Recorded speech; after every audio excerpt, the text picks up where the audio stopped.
Hi friends. So ಇವತ್ತೊಂದು ಹೊಸ interesting topic ಜೊತೆಗೆ ನಾನು ಬಂದಿದ್ದೀನಿ. ಏನದು ಯೋಚನೆ ಮಾಡಬೇಡಿ, ಹೇಳ್ತೀನಿ. ಉಪ್ಪಿಟ್ಟು. ಏನಿದು ಉಪ್ಪಿಟ್ಟು?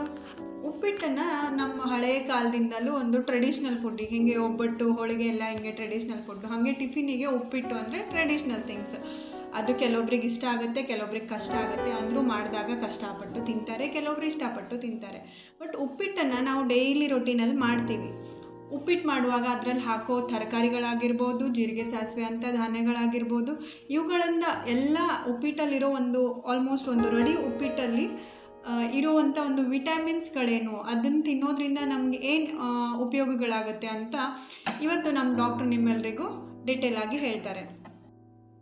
ನಮಸ್ತೆ ವೀಕ್ಷಕರೇ, ಎಲ್ಲರೂ ಕ್ಷೇಮವಾಗಿದ್ದೀರಿ ಅಂತ ಭಾವಿಸ್ತಾ, ಎಲ್ರಿಗೂ ಸರ್ವೇ ಸಾಮಾನ್ಯವಾಗಿ ಗೊತ್ತಿರುವಂಥ ಒಂದು ಆಹಾರ ಅಂತ ಕೇಳಿದರೆ ಅಥವಾ ಒಂದು ತಿಂಡಿ ಅಂತ ಕೇಳಿದ್ರೆ ಅದು ಉಪ್ಮಾ.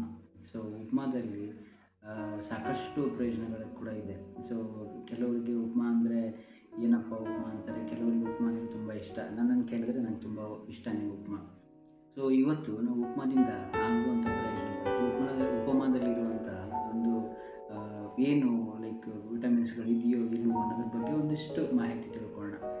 ಉಪ್ಮಾ ನೋಡಿ, ಒಂದು ಲೋ ಕ್ಯಾಲರಿ ಫುಡ್ ಆಗುತ್ತೆ. ಲೋ ಕ್ಯಾಲರಿ ಫುಡ್ ಅಂದರೆ ಅದರಿಂದ ಹೆಚ್ಚು ಕ್ಯಾಲರೀಸ್ ನಮಗೆ ಸಿಗಲ್ಲ, ಬಟ್ ಸ್ಟಿಲ್ ಅದರಲ್ಲಿ ಹೆಚ್ಚಿರುವಂಥ ಫೈಬರ್ ಅಂಶದಿಂದ ಅದು ಹೊಟ್ಟೆನ ತುಂಬಿಸುತ್ತೆ. ಮತ್ತು ತುಂಬಿಸಿದ ಮೇಲೆ ಅದು ಲಾಂಗ್ ಟೈಮಲ್ಲಿ ಅಂದರೆ ತುಂಬ ಹೊತ್ತು ಸಮಯ ಹಸಿವಾಗದಿರಂಗೆ ನೋಡ್ಕೊಳ್ಳುತ್ತೆ. ಹಾಗಾಗಿ ಉಪ್ಮಾ ಒಂದು ವೆರಿ ಗುಡ್ ಡಯಟ್ ಫುಡ್. ಹಾಗಾಗಿ ಯಾರಾದರೂ ಡಯಟ್ ಮಾಡಬೇಕು, ತೂಕದ ಬಗ್ಗೆ ಒಂದು ಸ್ವಲ್ಪ ಗಮನ ಹರಿಸ್ಬೇಕು ಅಂತ ಅಂದ್ಕೊಂಡಿದ್ರೆ, ತೂಕ ಕಡಿಮೆ ಮಾಡ್ಕೊಳ್ಬೇಕು ಅಂತ ಅಂದ್ಕೊಂಡಿದ್ರೆ, ಖಂಡಿತವಾಗ್ಲೂ ನೀವು ಉಪ್ಮಾನ ನಿಮ್ಮ ಆಹಾರ ಅಂತ ಕನ್ಸಿಡರ್ ಮಾಡ್ಬೋದು, ಅಥವಾ ಹೆಚ್ಚಿನ ಉಪ್ಮಾ ಸೇವಿಸ್ಬೋದು. ಫೈನ್. ಸೊ ಲೋ ಕ್ಯಾಲರಿ ಇರುತ್ತೆ, ಹೆಚ್ಚು ಫೈಬರ್ ಇರುತ್ತೆ, ಹಾಗಾಗಿ ಆಗೋದಿಲ್ಲ ಬೇಗನೆ. ಸೊ ತುಂಬ ಹೊತ್ತು ಅದನ್ನ ನೀವು ಊಟನ ತಳ್ಬೋದು. ಅದರಿಂದ ಏನಾಗುತ್ತೆ, ಇಂಟೇಕ್ ಕೂಡ ಕಡಿಮೆ ಆಗುತ್ತೆ. ಹಾಗಾಗಿ ವೇಟ್ ಕಡಿಮೆ ಮಾಡ್ಕೊಳ್ಳೋದ್ರಲ್ಲಿ ಉಪ್ಮಾ ತುಂಬ ಹೆಲ್ಪ್ ಮಾಡುತ್ತೆ. ಅದನ್ನ ಬಿಟ್ಟರೆ ಆಯ್ತಪ್ಪ ವೇಟ್ ಇಲ್ಲ, ಸೊ ಇದರಿಂದ ಉಪ್ಮಾದಲ್ಲಿ ವಿಟಮಿನ್ಸು, ಮಿನರಲ್ಸು, ಜಿಂಕು ಇವುಗಳೆಲ್ಲ ಇರೋದರಿಂದ ಸೊ ಅದೊಂದು ಕಂಪ್ಲೀಟ್ ಫುಡ್ ಕೂಡ ಆಗುತ್ತೆ. ಸೊ ಹಾಗಾಗಿ ಉಪ್ಮಾ ಸೇವಿಸೋದ್ರಿಂದ ನಮಗೆ ಅದರಿಂದ ವಿಟಮಿನ್ಸು ಸಿಗುತ್ತೆ, ಮಿನರಲ್ಸು ಸಿಗುತ್ತೆ, ಜಿಂಕು ಕೂಡ ಸಿಗುತ್ತೆ, ಮತ್ತು ಫೈಬರ್ ಕೂಡ ಇದೆ ಅಂತ ಹೇಳಿದೆ. ಹಾಗಾಗಿ ಈವನ್ ಐರನ್ ಕೂಡ ಅದರಲ್ಲಿದೆ. ಹಾಗಾಗಿ ಸೊ ಉಪ್ಮಾ ಸೇವಿಸೋದ್ರಿಂದ ನಮಗೆ ಒಂದಷ್ಟು ವಿಟಮಿನ್ಸು, ಮಿನರಲ್ಸು, ಜಿಂಕ್, ಐರನ್ ಕೂಡ ಸಿಗುತ್ತೆ. ಹಾಗಾಗಿ ಉಪ್ಮಾ ಬರೀ ಹೊಟ್ಟೆನ ತುಂಬಿಸೋದಷ್ಟೇ ಅಲ್ಲ, ಅದು ನಮಗೆ ನರಿಷ್ಮೆಂಟು ಕೂಡ ಕೊಡುತ್ತೆ. ಹಾಗಾಗಿ ಉಪ್ಮಾನ ನಾವು ಒಂದು ರೆಗ್ಯುಲರ್ ಫುಡ್ ಥರ ತೊಗೊಳ್ಬೋದು. ಅದನ್ನು ಬಿಟ್ಟರೆ ಸೊ ಇದು ಎಲ್ಲ ವಯಸ್ಸಿನವರು ಕೂಡ ಈಸಿಯಾಗಿ ಅಡ್ಜಸ್ಟ್ ಆಗುತ್ತೆ. ಎಲ್ಲ ವಯಸ್ಸಿನವರು ಕೂಡ ಈ ಆಹಾರನ ಕೊಡ್ಬೋದು. ನಾವು ಚಿಕ್ಕ ಮಕ್ಕಳಿಂದ ಹಿಡ್ಕೊಂಡು ವಯಸ್ಸಾದವರು ಕೂಡ ಈ ಆಹಾರನ ಕೊಡ್ಬೋದು. ಹಾಗಾಗಿ ಎಲ್ಲ ವಯಸ್ಸಿನವ್ರಿಗೂ ಫೆಮಿಲಿಯರ್ ಆಗಿರುತ್ತೆ, ಈಸಿ ಅಡ್ಜಸ್ಟಬಲ್ ಇರುತ್ತೆ. ಸೊ ಹಾಗಾಗಿ ಉಪ್ಮಾದಿಂದ ಎಲ್ಲರಿಗೂ ಇಂಪಾರ್ಟೆಂಟ್ ಅಂತ ಕೇಳಿದರೆ, ಉಪ್ಮಾದಲ್ಲಿ ಲೋ ಗ್ಲೈಸೆಮಿಕ್ ಇಂಡೆಕ್ಸ್ ಇದೆ. ಅಂದರೆ WHO ಪ್ರಕಾರ ಇಂಥ ಆಹಾರಗಳಿಗೆ ಇಂತಿಷ್ಟು ಗ್ಲೈಸೆಮಿಕ್ ಇಂಡೆಕ್ಸ್ ಅಂದರೆ ಇಂತಿಷ್ಟು ಸಕ್ಕರೆ ಅಂಶ ಇರುತ್ತೆ ಅಂತ ಆಹಾರದಲ್ಲಿ ಹೇಳಲಾಗುತ್ತೆ. ಅದರಲ್ಲಿ ನೋಡಿದ್ರೆ ಉಪ್ಮಾದಲ್ಲಿ ಲೋ ಗ್ಲೈಸೆಮಿಕ್ ಇಂಡೆಕ್ಸ್ ಇದೆ. ಅಂದರೆ ಸಕ್ಕರೆ ಅಂಶ ತುಂಬ ಕಡಿಮೆ ಹೊಂದಿರುವಂಥ ಆಹಾರ ಪದಾರ್ಥಗಳಲ್ಲಿ ಉಪ್ಮಾ ಕೂಡ ಒಂದು. ಹಾಗಾಗಿ ಸೊ ಡಯಾಬಿಟೀಸಿಂದ ಇರುವಂಥವ್ರು ಅಥವಾ ಡಯಾಬಿಟೀಸ್ನ ಪ್ರಿವೆಂಟ್ ಮಾಡಬೇಕಂತ ಅಂದ್ಕೊಳ್ಳುವಂಥವ್ರು ಕೂಡ ಇವಾಗ ಇಂಡಿಯಾ ಹಬ್ ಆಗ್ತಾ ಇದೆ, hub for many disorders, hub for psychological disorders ಆಗ್ತಾ ಇದೆ. ಈ WHO ಸರ್ವೆ ಪ್ರಕಾರ ಪ್ರತಿ 3 ಜನರಲ್ಲಿ ಒಬ್ಬರಿಗೆ ಡಯಾಬಿಟಿಸ್ ಇರ್ಬೋದು ಅಥವಾ ಡಯಾಬಿಟಿಸ್ ಬರುವಂಥ ಲಕ್ಷಣಗಳಿರ್ಬೋದು ಅಂತ ಹೇಳುತ್ತೆ. ಹಾಗಾಗಿ ಅವರು ಲೋ ಗ್ಲೈಸೆಮಿಕ್ ಫುಡ್ ಸ್ಟಫ್ಗಳನ್ನ ಫಾಲೋ ಮಾಡ್ತಾ ಬಂದರೆ ಡಯಾಬಿಟಿಸ್ ಬರೋದನ್ನ ಕೂಡ ಪ್ರಿವೆಂಟ್ ಮಾಡ್ಬೋದು. ಅಂಥದ್ರಲ್ಲಿ ಉಪ್ಮಾ ಕೂಡ ಒಂದು.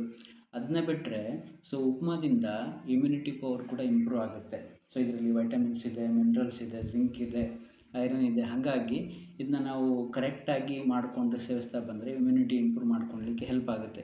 ಇನ್ನೊಂದು ವಿಶೇಷ ಅಂದರೆ ಉಪ್ಮಾನ ನಾವು ನಿಮ್ಮ ಟೇಸ್ಟ್ಗೆ ಅನುಗುಣವಾಗಿ ಮಾಡ್ಕೊಳ್ಬೋದು. ಅಂದರೆ ನಿಮ್ಗೆ ಯಾವ ಥರದ ವೆಜಿಟೇಬಲ್ಸ್ ಬೇಕು ಆ ವೆಜಿಟೇಬಲ್ಸ್ನ ಹಾಕಿ.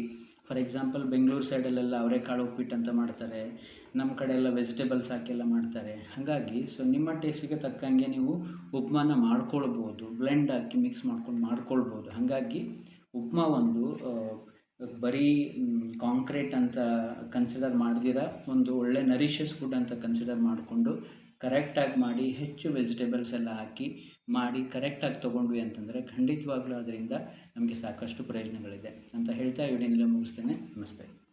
ನಾನು ಉಪ್ಪಿಟ್ಟನ್ನೇ ಯಾಕೆ ಆಯ್ಕೊಂಡಿದ್ದೀನಿ ಅಂದರೆ, ಅದು ಯೂಶ್ವಲಿ ಎಲ್ಲರ ಮನೆಯಲ್ಲೂ ಯಾವಾಗಲೂ ವಾರದಲ್ಲಿ ಒಂದು 3-4 ಸಾರಿಗಂತೂ ಮಾಡೋದೇ ಅದು ಉಪ್ಪಿಟ್ಟು.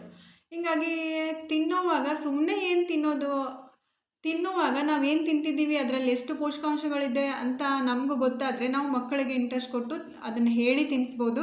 ದೊಡ್ಡವ್ರಿಗೆ ಏನಪ್ಪ ಉಪ್ಪಿಟ್ಟೆ ಮಾಡ್ತೀರಿ ಅಂತ ಹೇಳಿದಾಗ ನಾವು ಈ ರೀತಿ ನಮಗೂ ಏನೋ ಒಂದು ನಾಲೆಜ್ ಇದೆ, ಇದರಲ್ಲಿ ಇಷ್ಟೊಂದು ಗುಣಗಳಿವೆ, ಅದಕ್ಕೆ ಇದನ್ನು ಮಾಡ್ತೀವಿ ಅಂತ ಹೇಳಿ ಅವ್ರ ಬಾಯಿ ಮುಚ್ಸೋಕ್ಕಾಗತ್ತೆ. ಅದಕ್ಕೆ ನಾನು ಇವತ್ತು ಉಪ್ಪಿಟ್ಟನ್ನು ಸೆಲೆಕ್ಟ್ ಮಾಡಿದ್ದೀನಿ.